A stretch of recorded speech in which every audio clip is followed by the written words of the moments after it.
ఒక దేశం చెయ్యకూడని పని నేపాల్ చేసేసింది. నేపాల్లో చైనా తన ఫ్రాక్సీ బ్యాచ్ని పెట్టుకోవడంతో జరిగినటువంటి ఒక అతిపెద్ద దరిద్రం. ఇక నేపాల్ బ్రతుకు చైనాకి రాసిచ్చేసినట్టే.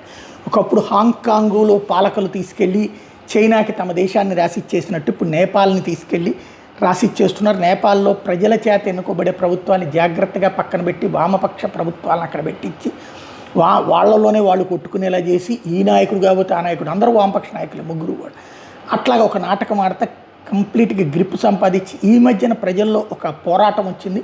హిందూ రాజ్యం కావాలన్నటువంటి డిమాండు, అట్లాగే ఇప్పుడున్నటువంటి వామపక్షాల వాళ్ళని వదిలేసేయాలన్నటువంటి కసి పెరుగుతున్నటువంటి వేళ పీక తీసుకెళ్ళి చైనా చేతిలో పెట్టారనమాట ఆ కమ్యూనిస్టు ప్రభుత్వాలు. ఏంటయ్యా అంటే నేపాల్కి సంబంధించినటువంటి 1000 రూపాయల నోట్లను చైనా ముద్రిస్తుందట.